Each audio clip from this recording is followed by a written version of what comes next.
देखिए बेटा, अब हमको देखना है संघनन कि संघनन के प्रोसेस क्या है। तो संघनन में सबसे पहले हमको देखना है भौतिक विधियाँ। तो उसमें आपको 3 वेरी मोस्ट इंपॉर्टेंट भौतिक विधियों को आना चाहिए। पहला होता है अतिशीतलन द्वारा, दूसरा होता है विलायक विनिमय द्वारा और तीसरा वाष्पों के द्रव में संघनन द्वारा। तो संघनन में आपको भौतिक विधियाँ 3 पढ़नी है। तीनों भौतिक विधियाँ वेरी वेरी मोस्ट इंपॉर्टेंट है। पहला है अतिशीतलन द्वारा। अभी ये जो है कोलाइडल विलयन बनाने की विधियाँ चल रही हैं। तो अगर आप संघनन के द्वारा आपको कोलाइडल विलयन बनाना है तो संघनन की भौतिक विधियाँ 3 होती है। पहला होता है अतिशीतलन द्वारा कोलाइडल विलयन बनाना, विलायक विनिमय द्वारा कोलाइडल विलयन बनाना या वाष्पों का द्रव में संघनन करके कोलाइडल विलयन बनाना। अभी एक एक को देखते हैं बेटा कि ये सब चीज़ें क्या हैं, कैसे हैं।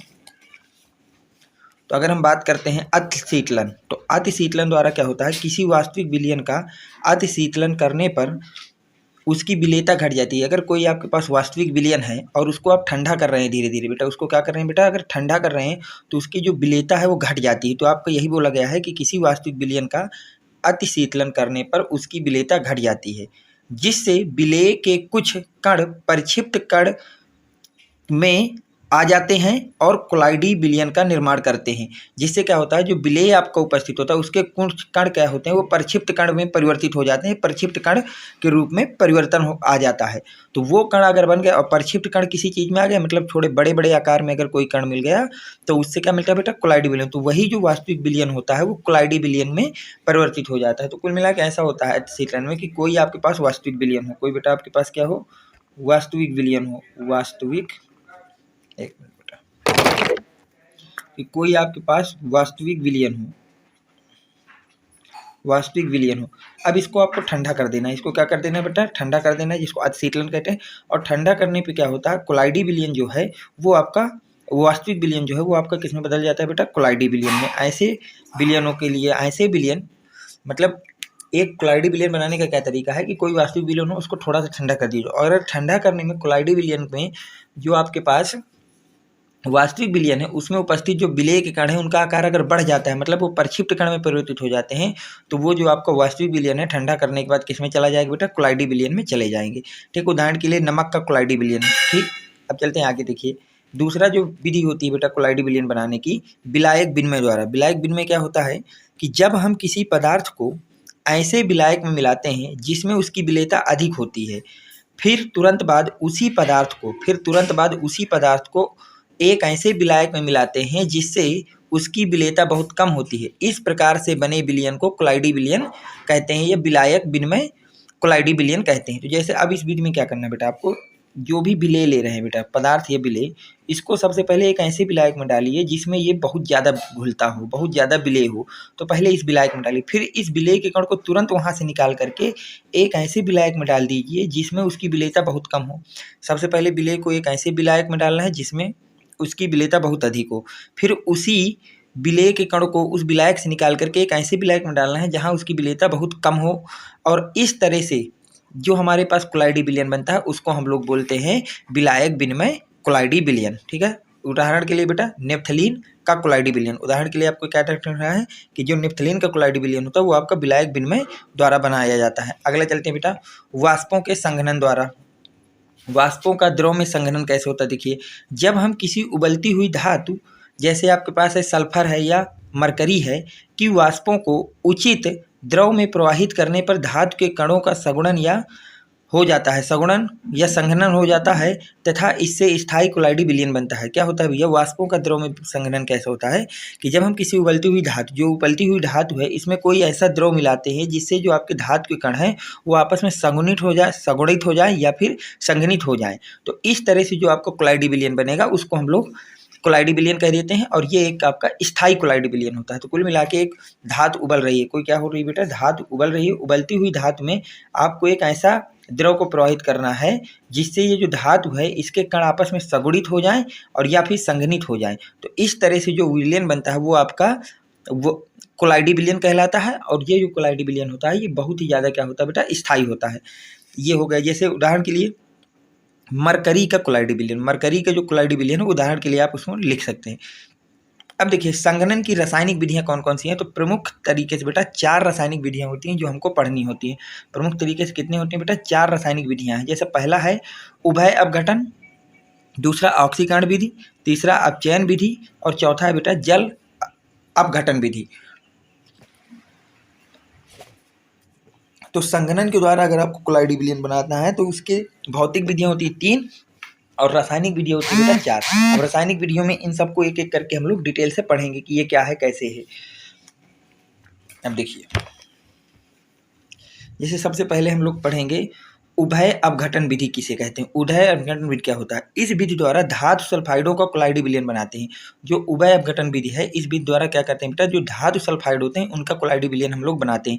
धातु सल्फाइडों का कोलाइडी विलयन बनाते हैं। उदाहरण के लिए, जब आर्सेनियस ऑक्साइड के ठंडे जलीय विलयन में हाइड्रोजन सल्फाइड गैस प्रवाहित करते हैं तो हमें आर्सेनियस प्राप्त होता है। आर्सेनियस सल्फाइड का कोलाइडी विलयन हल्के पीले रंग का होता है। तो क्या होता है बेटा, जब हम लोग आर्सेनियस ऑक्साइड, ये हो गया AH2O3, ठीक है, और इसमें हमने हाइड्रोजन सल्फाइड प्रोवाइड की, तो यहाँ से आपका आर्सेनियक सल्फाइड बनता है, जो कि आपका एक कोलाइडी विलयन होता है, जिसका रंग जो होता है वो पीले रंग का होता है बेटा, हल्का पीला होता है। तो ये कोलाइडी विलयन बन गया।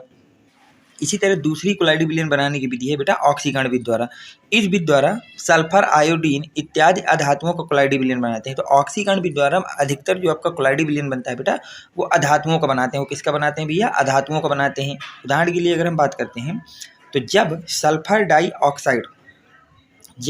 डाइऑक्साइड के विलयन में H2S गैस प्रवाहित करते हैं, कौन सी गैस बेटा? H2S गैस प्रवाहित करते हैं, तो हमें सल्फर का कोलाइडी विलयन प्राप्त होता है। तो हमें वहाँ से बेटा क्या प्राप्त होता है? सल्फर का कोलाइडी विलयन प्राप्त होता है। ठीक, उदाहरण के लिए देखिए बेटा, सल्फर डाइऑक्साइड है, इसमें हाइड्रोजन सल्फाइड का विलयन प्रवाहित किया, तो यहाँ से आपका सल्फर अलग हो गया, वाटर अलग हो गया। तो ये जो सल्फर प्राप्त होता है वो कोलाइडी विलयन के रूप में हमको मिलता है। तीसरी विधि की अगर हम लोग बात करें बेटा तो वो होती है अपचयन विधि। तीसरी विधि कौन सी होती है बेटा? आपकी अपचयन विधि होती है। इस विधि द्वारा सोना, चांदी जैसी धातुओं को कोलाइडी विलयन बनाया जाता है। अपचयन विधि द्वारा क्या होता है बेटा? इस विधि द्वारा सोना, चांदी जैसी जो धातुएं हैं तो उनका कोलाइडी विलयन हम बनाते हैं। उदाहरण के लिए, जब हम कॉपर क्लोराइड की अपक्रिया स्टेनस क्लोराइड से कराते हैं तो गोल्ड का कोलाइडी विलयन प्राप्त होता है। जब हम कॉपर क्लोराइड की अपक्रिया स्टेनस क्लोराइड, सॉरी ये कॉपर नहीं है बेटा, ये हमारा AU है। जब हम गोल्ड क्लोराइड की अपक्रिया स्टेनस क्लोराइड से कराते हैं तो हमें गोल्ड का कोलाइडी विलयन प्राप्त होता है। ठीक है बेटा, ये आपका हो गया gold chloride plus stannous chloride.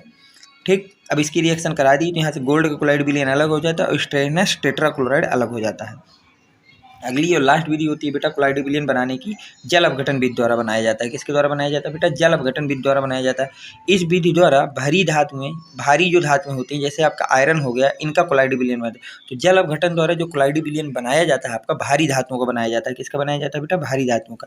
उदाहरण की अगर हम बात करें, जब हम फेरिक क्लोराइड के उबलते हुए जल में मिलाते हैं, जब हम फेरिक क्लोराइड को उबलते हुए जल में मिलाते हैं तो हमें फेरिक हाइड्रोक्साइड का लाल चमकदार विलयन प्राप्त होता है। जब हम फेरिक क्लोराइड को उबलते हुए जल में बेटा क्या करते हैं? मिलाते हैं, तो हमें वहाँ से क्या होता है? फेरिक जो हाइड्रोक्साइड होता है, फेरिक हाइड्रोक्साइड का लाल चमकदार विलयन हमको वहाँ से प्राप्त होता है। वहाँ से हमें क्या प्राप्त होता है बेटा? लाल चमकदार विलयन प्राप्त होता है। ठीक है, अगर हम रिएक्शन को देखना चाहते हैं तो रिएक्शन देख लेते हैं बेटा। ये देखिए, आयरन क्लोराइड है, अब इसकी रिएक्शन उबलते हुए जल से करा दिया तो यहाँ से आयरन हाइड्रोक्साइड बनता है जो आपका लाल चमकदार होता है और साथ में हाइड्रोजन क्लोराइड। अब हमको पढ़ना है बेटा कोलाइडी विलयन का शोधन, कि कोलाइडी विलयन जो होता है उसका शोधन हम कितनी तरह से कर सकते हैं। सबसे पहली विधि होती है अपोहन। सबसे पहली विधि क्या होती है बेटा शोधन करने की? अपोहन। अब बात आ जाती है कि अब अपोहन किसे कहते हैं। तो इस विधि द्वारा वास्तविक विलयन के कणों को कोलाइडी विलयन के कणों द्वारा चर्म पत्र की सहायता से विसरित कर लेते हैं। अपोहन में क्या होता है, जो वास्तविक विलयन होता है और जो कोलाइडी विलयन होता है दोनों के कणों को चर्म पत्र की सहायता से क्या कर लेते हैं? विसरित कर लेते हैं। इस विधि को अपोहन कहते हैं तथा प्रयुक्त चर्म पत्र या झिल्ली को अपोहक कहते हैं। ठीक, तो इस विधि को क्या होता है, वास्तविक विलयन तथा कोलाइडी विलयन के कणों को चर्म पत्र की सहायता से विसरित करने का जो तरीका होता है या जो प्रक्रम होता है उसी को हम लोग अपोहन कहते हैं। ठीक, ये आपका डायग्राम बेटा, ये वाटर है, यहाँ से जा रहा है, यहाँ से निकल रहा है, ये आपको बहता हुआ जल है इसके अंदर, और ये चर्म पत्र है जो रेड कलर का आपको दिख रहा है, और यहाँ पे कोलाइडी विलयन बना अशुद्ध। ठीक, अब देखिए कोलाइडी विलयन के गुणों की अगर हम बात करें कि कौन कौन से गुण होते हैं, तो सबसे पहला और वेरी मोस्ट इंपॉर्टेंट होता है बेटा ब्राउनी गति। कि ब्राउनी गति क्या होता है और कैसे है, इसको एक्सप्लेन करना है। तो कोलाइडी विलयन जो होता है एक विषमांगी प्रवृत्ति का होता है। सबसे पहली बात क्या है बेटा आपको याद रखना है कि जो कोलाइडी विलयन होता है वो हमारा विषमांगी प्रवृत्ति का होता है। कोलाइडी विलयन कैसा होता है भैया? विषमांगी प्रवृत्ति का होता है। जब रॉबर्ट ब्राउन ने सूक्ष्मदर्शी की सहायता से, जो रॉबर्ट ब्राउन फर्स्ट साइंटिस्ट है जिनके नाम पे हमने कोलाइडी विलयन के कणों की गति को ब्राउनी गति नाम दिया था। ठीक है, ब्राउनी गति कुछ नहीं है, कोलाइडी विलयन के कणों की गति को आपके रॉबर्ट ब्राउन ने सूक्ष्मदर्शी की हेल्प से डिफाइन किया था, तो इसलिए उनका नाम ब्राउनीगत हो गया।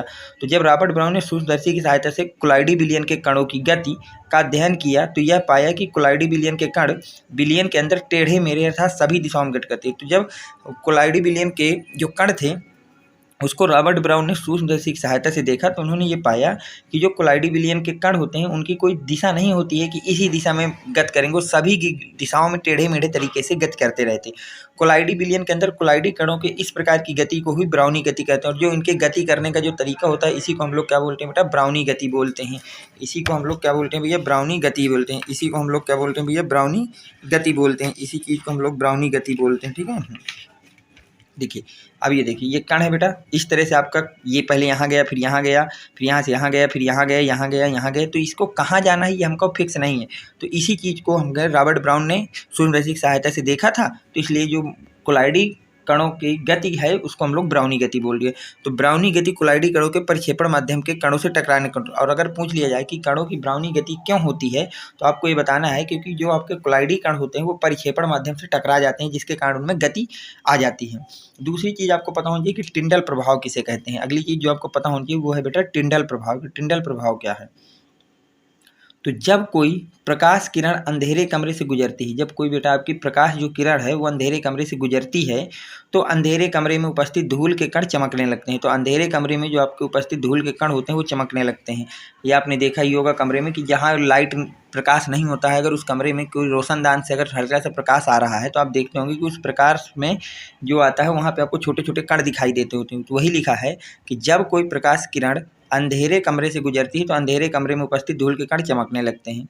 इसी प्रकार जब कोई तीव्र प्रकाश की किरण को हम लोग कोलाइडी बिलियन से गुजारते हैं, किससे गुजारते हैं बेटा, कोलाइडी बिलियन से, तो प्रकाश का मार्ग चमकता हुआ दिखाई देता है।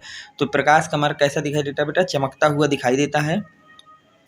जब हम इस प्रकाश को समकोण पर देखते हैं, जब हम इसी प्रकाश को किस पे देखते हैं बेटा, समकोण पे देखते हैं, तो वह चमकीला शंकु के आकार में दिखाई देता है। तो वह जो कण है वो हमको कैसे दिखाई देता है बेटा, चमकीला और शंकु के आकार में दिखाई देता है। इस शंकु को टिंडल शंकु तथा इस प्रभाव को टिंडल प्रभाव कहते हैं। तो ये जो शंकु बनता है इसको हम लोग टिंडल शंकु कहते हैं और इस प्रभाव को टिंडल प्रभाव कहते हैं। तो ये आपका लाइट है, ये देखिए बिलियन में गया तो थोड़ा सा एक तरफ झुक गया, तो पहला आपका ये शंकु बना और दोबारा ये शंकु बना। तो इस डायग्राम को आपको अच्छी तरह देख लेना है। टिंडल प्रभाव कोलाइडी कणों के द्वारा प्रकाश के प्रकीर्णन के कारण होता है। जो टिंडल प्रभाव होता है वो किसके कारण होता है, कोलाइडी कणों द्वारा प्रकाश के प्रकीर्णन के कारण होता है। तीसरा जो आपको पढ़ना है वो है बेटा वैद्युत कण का संचरण, कि वैद्युत कण संचरण क्या है। ठीक भैया, कोलाइडी कणों का धनावेश तथा ऋणावेश होता है। जो कोलाइडी कण होते हैं उसमें धनावेश तथा ऋणावेश होते हैं। यदि हम किसी कोलाइडी बिलियन में वैद्युत धारा प्रवाहित कर दें, जो आपके पास कोलाइडी बिलियन अगर आप उसमें क्या कर रहे हैं बेटा, कोई वैद्युत धारा प्रवाहित कर रहे हैं, क्या प्रवाहित कर रहे हैं भैया, वैद्युत धारा तो करते हैं, तो ये कण विपरीत आवेशित इलेक्ट्रोडों की ओर गति करने लगते हैं।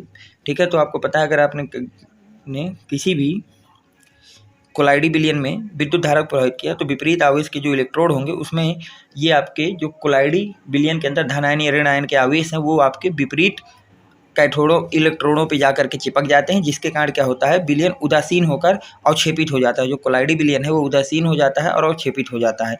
ठीक है, यदि कण एनोड की ओर गति करते हैं, यदि कण कहाँ गति कर रहे हैं बेटा, एनोड की ओर, तो इन्हें ऋण कण संचरण कहते हैं, क्योंकि एनोड पे धन चार्ज होता है। अगर उसके कोई कोलाइडी बिलियन के कण मूव कर रहे हैं तो धन की तरफ कौन जाएगा बेटा, माइनस वाला जाएगा, तो उसको ऋण कण संचरण कह देते हैं। और यदि कण जो है कैथोड की ओर गति कर रहे हैं और जो आपके कण हैं वो किधर बेटा मोशन कर रहे हैं, कैथोड की तरफ को मोशन कर रहे हैं, अगर वो कैथोड की तरफ, तो कैथोड पे ऋण चार्ज होता है तो हम उसको क्या कहेंगे भैया, धन कण संचरण कह देंगे। ठीक है, क्योंकि ऋण की तरफ धन वाले जा रहे होंगे।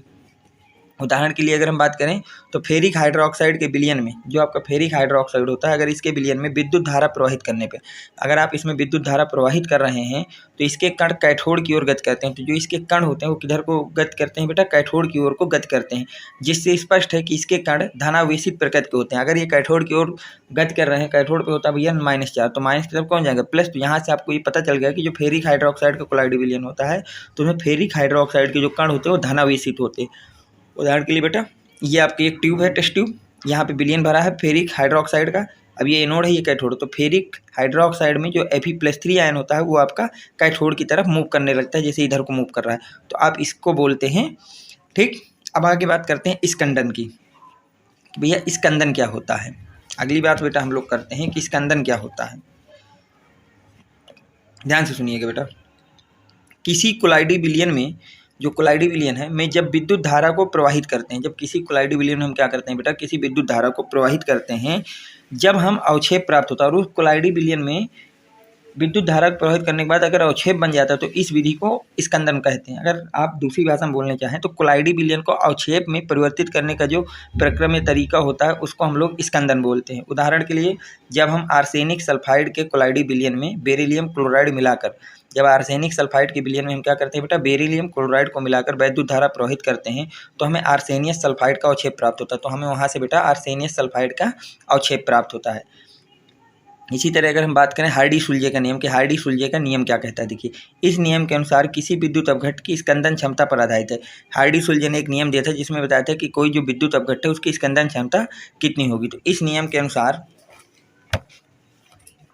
आयनों के स्कंदन क्षमता उनके आवेशों के बढ़ने के साथ साथ बढ़ती। तो उन्होंने बताया था हार्डी-सुलजे ने कि अगर आपकी जो आयन है उनकी जो स्कंदन क्षमता है वो आयनों की डायरेक्टली प्रोपोर्शनल है, जितने ज़्यादा आवेश होगा उतना ज़्यादा स्कंदन क्षमता होगी। जब हम फेरिक हाइड्रोक्साइड के धनावेशित कोलाइडी विलयन को स्कंदन क्षमता क्रम, तो सब ज़्यादा इसका होगा क्योंकि इसमें माइनस चार्ज है, क्योंकि धनावेशित कण है तो माइनस तरफ जाएंगे। अगर फास्फेट ले रहे हैं तो -3, फिर सल्फेट, फिर क्लोराइड। और इसी तरह अगर हम ऋणात्मक सॉल्ट ले रहे हैं जैसे आर्सेनियस सल्फाइड का स्कंदन क्षमता क्रम, तो आर्सेनियस सल्फाइड है अभी ऋणात्मक तो इसके तरफ धन जाएगा, तो सब ज़्यादा धन किसके पास, मैग्नीशियम, तो सब ज़्यादा स्कंदन क्षमता किसके साथ शो करेगा, एल्युमिनियम के साथ, फिर मैग्नीशियम और सबसे कम सोडियम के साथ। इसी तरह से अब हमको बात करना है रक्षण या रच्छी कोलाइडी के विषय में, कि रक्षण या रच्छी कोलाइडी किसको कहते हैं, रक्षण या रच्छी कोलाइडी किसे कहते हैं। तो द्रव विरोधी कोलाइड का अवक्षेपण आसानी से हो जाता है। हमें पता है कि जो द्रव विरोधी कोलाइड होते हैं उनका अवक्षेपण आसानी से हो जाता है, जबकि जो द्रव स्नेही कोलाइड होते हैं उनका अवक्षेप जल्दी से नहीं बनता है, आसानी से नहीं होता है। ठीक, अतः द्रव विरोधी कोलाइडी में थोड़ी मात्रा में द्रव स्नेही कोलाइडी मिला। अगर हम लोग द्रव विरोधी कोलाइडी विलयन में क्या करते हैं, थोड़ी मात्रा में द्रव स्नेही कोलाइडी विलयन को मिला दें तो द्रव विरोधी कोलाइडी का अवक्षेपण रुक जाता है। तो जो द्रव विरोधी कोलाइडी विलयन से जिनका अवक्षेप बहुत जल्दी बन रहा था वो मिलाने के बाद क्या हो जाता है बेटा, कम हो जाता है, रुक जाता है, अर्थात कम हो जाता है। अतः मिलाया गया कोलाइडी को कोरच्छी, अब जिसके कारण इसका अवक्षेप बनने से रुका है उस विलयन को बोलेंगे कोरच्छी, जिसको मिलाया है। ठीक है, कोलाइडी कहते हैं तथा इस क्रिया को रक्षण कहते हैं, और इसी क्रिया को आप लोग क्या कहते हैं भैया, रक्षण कहते हैं। इस क्रिया को हम लोग रक्षण कहते हैं। ठीक बेटा, उदाहरण की बात करते हैं तो जब हम गोल्ड के कोलाइडी विलयन में NaCl का विलयन मिलाते हैं, जो गोल्ड का कोलाइडी विलयन है उसमें क्या है, NaCl मिलाते हैं, यदि उसमें पहले कुछ मात्रा में जिलेटिन मिला दिया जाए, जो जिलेटिन पहले से अगर हम उसमें मिला दें तो गोल्ड सॉल्ट का स्कंदन रुक जाती है, जैसे जहाँ जिलेटिन कोरच्छी विलयन कोलाइडल का काम करता है। ठीक, किसी रच्छी कोलाइडी के रक्षण शक्ति स्वर्ण संख्या द्वारा व्यक्त किया जाता है, और किसी जो रच्छी कोलाइडी होता है, कोलाइड होता है, उसकी जो रक्षण शक्ति है वो हम लोग किसके द्वारा व्यक्त करते हैं बेटा, स्वर्ण संख्या के द्वारा प्रदर्शित करते हैं या व्यक्त करते हैं, स्वर्ण संख्या के द्वारा प्रदर्शित या व्यक्त करते हैं। ठीक भैया, चलते हैं बेटा आगे। अब देखिए, अगर हम बात करें कि स्वर्ण संख्या किसे कहते हैं, या इसको कुछ बुकों में स्वर्णांक कहा गया, तो स्वर्णांक पूछे या स्वर्ण संख्या पूछे, आपके लिए दोनों एक ही बात है। तो देखिए ये किसको कहते हैं, किसी रच्छी कोलाइड की मिलीग्राम में वह मात्रा जो 10 मिलीग्राम गोल्ड सॉल्ट को 10% NaCl के 1 मिलीग्राम विलयन द्वारा स्कंदन को रोकती है, इस से कोलाइडी रच्छी की स्वर्ण संख्या कहते हैं। तो कोलाइडी स्वर्ण संख्या का होती है बेटा, किसी भी रच्छी कोलाइड की मिलीग्राम में वह मात्रा, किसमें बेटा, मिलीग्राम में, जो 10 मिलीग्राम गोल्ड सॉल्ट को, जो 10 मिलीग्राम गोल्ड सॉल्ट के 10% NaCl के साथ जो विलयन बना है उसके 1 मिलीग्राम विलयन द्वारा स्कंदित हो जाता है, उसे कोलाइडी रच्छी या स्वर्ण संख्या कहते हैं। नोट, किसी रच्छी कोलाइडी की स्वर्ण संख्या, किसी रच्छी कोलाइडी की स्वर्ण संख्या जितनी कम होगी उसकी रक्षण शक्ति उतनी ही अधिक होगी। जो उसकी रक्षण शक्ति है वो क्या होगी बेटा, उतनी ही अधिक होगी, उसकी रक्षण शक्ति उतनी ही अधिक होगी। तो रच्छी कोलाइडी की जो स्वर्ण संख्या है जितनी कम होगी उसकी रक्षण शक्ति उतनी ही अधिक होगी। उदाहरण के लिए देखिए बेटा, कुछ सवालों करके हम इसको समझते हैं ये क्या चीज़ बोल रहा है। जैसे जिलेटिन है, गोल्ड है, स्टार्च की स्वर्ण संख्याएं आपको दी गई हैं। जैसे जिलेटिन की बोला 0.001 है, गोंद की 0.005 है, स्टार्च की 0.25 है। अगर हमको इनकी उत्तम रच्छी कोलाइडी बनना है तो उत्तम रच्छी के लिए स्वर्ण संख्या का मान जितना कम हो उतना अच्छा रच्छी कोलाइडी होगा। तो हम जानते हैं कि किसी रच्छी कोलाइडी का स्वर्ण संख्या जितनी कम होगी उसकी रक्षण शक्ति उतनी ही अधिक होगी। तो जिलेटिन की सबसे कम है इनमें से, तो जिलेटिन सबसे अच्छा रच्छी कोलाइडी हमारा कहलाएगा। इसी तरह चलते हैं बेटा अगले क्वेश्चन की तरफ। जिलेटिन की स्वर्ण संख्या 0.05 है, इसका क्या तात्पर्य? देखिए, जिलेटिन की स्वर्ण संख्या 0.005 है, इसका यह अर्थ है कि जिलेटिन की 0.005 मिलीग्राम में वह मात्रा जो 10 मिलीग्राम गोल्ड सॉल्ट के 10 NaCl के 10% विलयन को 1 मिलीग्राम द्वारा स्कंदन को रोकती है। ठीक, अब हम बात करते हैं बेटा, कुछ चीज़ें याद रखना है कि कोलाइडी परिक्षेपण अवस्था उसमें क्या होगा, परिक्षेपण माध्यम क्या होगा, उदाहरण क्या होगा। जैसे हम बात कर रहे हैं ऐसा कोलाइडी विलयन जिसमें परिक्षिप्त अवस्था ठोस हो और परिक्षेपण माध्यम द्रव हो, तो इस तरह से बनने वाला जो कोलाइडी विलयन होता है उसको हम लोग सॉल कहते हैं। उदाहरण के लिए स्टार्च हो गया, प्रोटीन का जलीय विलयन इत्यादि। ठीक बेटा, आगे देखिए। अब जैसे हमारे पास जो परिक्षेपण अवस्था है वो सॉलिड का मतलब ठोस हो जाए और परिक्षेपण माध्यम भी आपका कैसा हो जाए भैया, ठोस हो जाए। तो परिक्षिप्त अवस्था और परिक्षेपण माध्यम दोनों ठोस हो जाए तो जो सॉल बनेगा उसको ठोस सॉल कहेंगे। उदाहरण के लिए मिश्र धातुएं हैं, कांच है, हीरा है। इसी तरह से अगर हमारे पास परिक्षिप्त अवस्था द्रव हो जाए और परिक्षेपण माध्यम भी द्रव हो जाए तो इस तरह से जो हमारा कोलाइडी विलयन बनेगा उसको पायस या इमल्सन कहते हैं। उदाहरण के लिए मिल्क। अब हमारे पास अगर परिक्षिप्त अवस्था सॉलिड हो जाए, ठोस हो जाए और प्रक्षेपण माध्यम गैस हो जाए तो इस तरह से जो सॉल बनता है उसको हम कोलाइडी विलयन को एरोसॉल या ठोस एरोसॉल कहते हैं। उदाहरण के लिए बेटा धुआं है, धूल है। अब अगर हमारे पास परिक्षिप्त प्रावस्था जो है वो द्रव हो जाए और प्रक्षेपण माध्यम जो है हमारे पास गैस हो जाए तो इस तरह से जो हमारे पास कोलाइडी विलयन बनेगा उसे द्रव, एरोसॉल या झाग कहते हैं। उदाहरण के लिए बादल है, कोहरा है, साबुन है इत्यादि। अब हमारे पास अगर परिक्षेपण प्रावस्था द्रव हो जाए और परिक्षेपण माध्यम ठोस हो जाए तो इस तरह से जो हमारे पास कोलाइडी विलयन बनता है उसको जेल कहते हैं। उदाहरण के लिए बेटा जेली, मक्खन, पनीर इत्यादि। अब हमारे पास अगर परिक्षिप्त अवस्था गैस है और परिक्षेपण माध्यम ठोस है तो इस तरह से जो हमारे पास कोलाइडी विलयन बनेगा उसको फोम या ठोस झाग कहेंगे। उदाहरण के लिए समुद्र है, फोम है, स्टरीन है इत्यादि।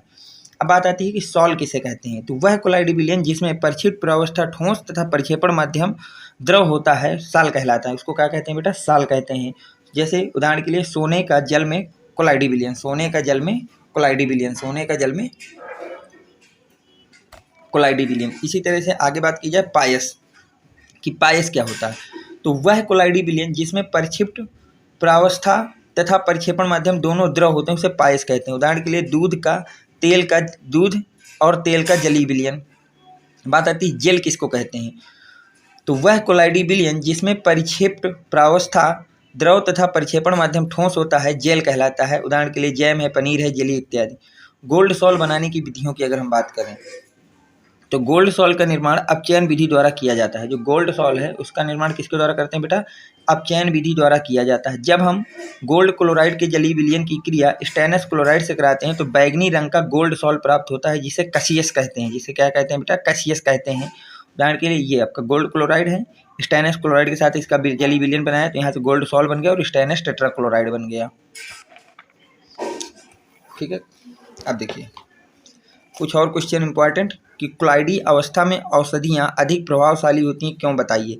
अगला वेरी मोस्ट इंपॉर्टेंट क्वेश्चन है, कई बार आपसे बोर्ड इस क्वेश्चन को पूछ चुका है कि जो कोलाइडी अवस्था होती है उसमें औषधियाँ अधिक प्रभावशाली होती हैं, क्यों, इसको बताना है आपको। तो उदाहरण आंसर क्या लिखेंगे बेटा, कोलाइडी अवस्था में औषधियाँ अधिक प्रभावशाली होती हैं क्योंकि इस अवस्था में इनका पृष्ठ क्षेत्र अधिक होने के कारण उनका पाचन एवं अधिशोषण आसानी से हो जाता है। कोलाइडी अवस्था में जो औषधियाँ वो अधिक प्रभावशाली इसलिए होती हैं क्योंकि इस अवस्था में इनका जो पृष्ठ क्षेत्र होता है वो बहुत अधिक हो जाता है जिसके कारण पाचन तथा अधिशोषण आसानी से हो जाता है। ठीक है, अगला क्वेश्चन बेटा, ठोस एरोसॉल क्या है, उदाहरण द्वारा बताइए। वह कोलाइडिकल जिसमें परिक्षिप्त प्रावस्था ठोस तथा परिक्षेपण माध्यम गैस होता है ठोस एरोसॉल कहलाता है। ब्राउनी गति के दो अनुप्रयोग लिखिए। तो आवोगाद्रो संख्या ज्ञात करने में ब्राउनी गति का उपयोग लिया जाता है और या फिर गैस की गति सिद्धांत की पुष्टि करने के लिए। अगली बेटा इंपॉर्टेंट चीज ब्राउन अधिशोषण। अगली जो इंपॉर्टेंट चीज है वो है बेटा अधिशोषण किसे कहते हैं, तो वह प्रक्रम जिसमें किसी गैस या विलयन के कण किसी ठोस पदार्थ के पृष्ठ से जुड़े होते हैं, ठोस पदार्थ के पृष्ठ से जुड़े होते हैं, अधिशोषण कहलाता है। वह प्रक्रम जिसमें किसी गैस या विलयन के कण किसी ठोस पदार्थ के पृष्ठ से जुड़े होते हैं, अधिशोषण कहलाता है। जो पदार्थ अधिशोषण या जुड़ा होता है उसे अधिशोष से कहते हैं तथा जिस पृष्ठ से जुड़ता है उसे अधिशोषक कहते हैं। अगली चीज आपको जो याद रखनी है वो है बेटा अवशोषण। वह ये अधिशोषण है और ये अवशोषण है। वह प्रक्रम जिसमें पदार्थ के कण ठोस पृष्ठ को भेद कर वह प्रक्रम जिसमें जो पदार्थ हैं उसके कण क्या करते हैं बेटा, ठोस पृष्ठ को भेद करके पदार्थ के स्थूल भाग में प्रवेश कर जाते हैं, अधिशोषक या अवशोषण कहलाते हैं। ठीक, इस चैप्टर का लास्ट बेटा क्वेश्चन जो आपसे बोर्ड में कई बार पूछा गया है कि अधिशोषण तथा अवशोषण में क्या अंतर होता है। तो एक तरफ लिखेंगे अधिशोषण और एक तरफ क्या लिखेंगे बेटा, अवशोषण। तो अधिशोषण क्या होता है, यह एक क्रिस्टलीय घटना है जो केवल अधिशोषक की सतह पर होता है, जबकि जो अवशोषण ये एक स्थूल घटना है जो कि आपका संपूर्ण पदार्थ में एक समान होती है। अधिशोषण में अगला पॉइंट क्या है कि अधिशोषण की दर प्रारंभ में अधिक तथा समय के साथ घटती है, जबकि जो अवशोषण होता है ये सदैव एक समान गति से चलती है। अधिशोषण, इसमें अवशोषित पदार्थ की सांद्रता अवशोषक पृष्ठ की अपेक्षा उसके स्थूल भाग में अधिक होती है, जबकि जो अवशोषण होता है इसमें अधिशोषक के पृष्ठ पर अवशोषित कणों का एकाणुविक परत बन जाती है। ठीक, अगर हम अधिशोषण के उदाहरण लिखें तो सिलिका जेल के पृष्ठ पर जेल के अणुओं का अवशोषित हो जाना। इसी तरह अवशोषण की बात करें तो चाक को स्याही में डुबाने पर चाक का रंग नीला हो जाना। तो ये आपकी फुल नोट्स हो गई सरफेस केमिस्ट्री या हिंदी में बोलें तो पृष्ठ रसायन की। अगर यहाँ से कोई चीज़ आपके समझ में नहीं आई तो आप कमेंट बॉक्स में लिखेंगे, उसको मैं आपके नेक्स्ट वीडियो में आपकी जो भी प्रॉब्लम या डाउट होगा उसको क्लियर करने की पूरी कोशिश करूँगा। वीडियो आपको कैसा लगा है इस बात को कमेंट बॉक्स में ज़रूर लिखें। अगर आपको वीडियो पसंद आया है तो आप इस वीडियो को ज़्यादा से ज़्यादा लोगों तक शेयर करें, अपने फ्रेंड सर्कल में बताएं और इस चैनल से ज़्यादा लोगों को जोड़ें। Thanks for watching, next video coming soon.